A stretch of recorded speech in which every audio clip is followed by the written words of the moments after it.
Let's talk about embarkation day on the Norwegian Encore. Is it better to go early or later in the day? I heard that it's good to go early in the morning so that you'd have time to have lunch on the boat. So that was one opinion. And then the other opinion was to go late in the afternoon so that you avoid crowds. So which one is better and which one did I choose? For my experience, earlier in the day is the best.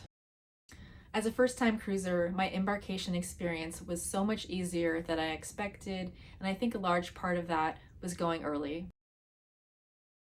The advantage of arriving early was spending less time outside waiting in line and spending less time in the waiting room, and also being one of the very first few dozen people to enter the ship.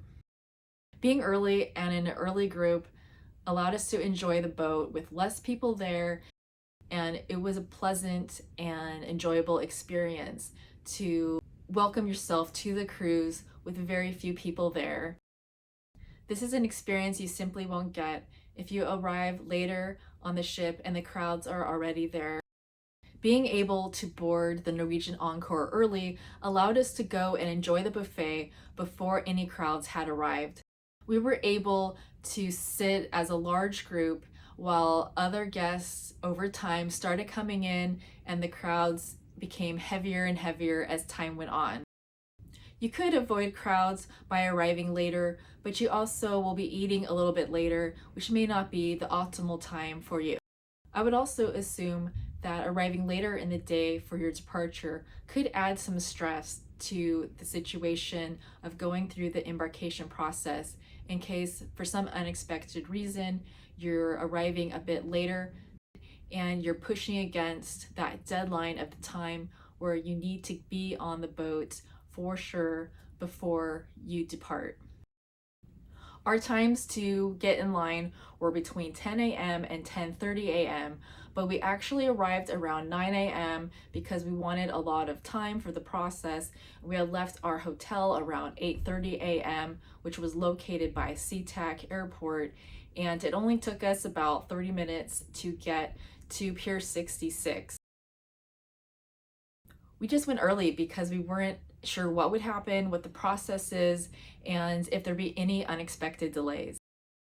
When we arrived at Pier 66, our Uber driver dropped us off at the best place he could, but there were a lot of cars and people, and we weren't quite sure where to begin.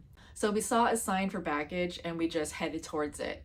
But pretty quickly, we decided that wasn't the place to go because we were walking away from people, and we decided to ask a cruise staff where we should go.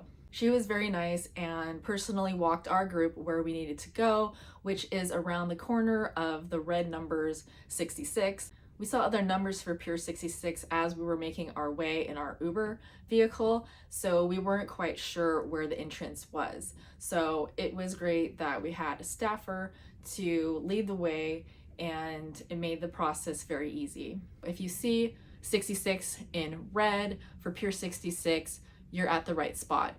Now, the entrance to the area for the embarkation process for Norwegian Encore, there's a building after you enter this area to the right where the whole process will start, and to the left there is the area for baggage. So there's people there who will help you with luggage tags if you don't already have luggage tags for your cruise, and to the left of that there's people accepting the luggage and putting it on the ship for you. I found the cruise line staff at the pier very helpful in directing us to where we needed to go, and very pleasant and welcoming. The staff said that it was okay to get in line right away, and the staff encouraged us to do so. When we arrived around 9 a.m., we were able to be towards the front of the line with approximately 30 to 50 people standing in line, but we were close to the front of the line and close to the front door of the building where the embarkation process would begin. We had heard that the day before, the Norwegian Bliss had a mile-long line during the embarkation process. I wouldn't want to be standing for a long period of time waiting to get into the building.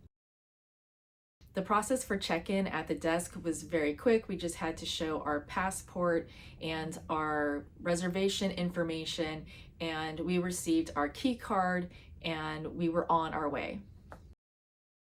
Going through security, you just had to make sure that you didn't have any water with you, and if so, there was a bucket to dump that water. Then you go into a waiting room where they have water and coffee, and you can chat with your party and some new friends. The entire process was quick, seamless, and easy. I thought being at the front of a line was a massive advantage. This benefited us by allowing us to be in group one. This means that we were able to board right after all the priority Norwegian Encore guests and become one of the first people to step on the ship that day. Not only this, but the members of our group who arrived later were able to board with us in group one. So definitely going early reduced stress, made things seamless. It was very fast. I really feel that my embarkation experience was ideal, and I would highly recommend that if you want a similar experience, to try to go ahead and get in line around 9 a.m. If you enjoyed this video, please give it a like and leave your questions and comments below.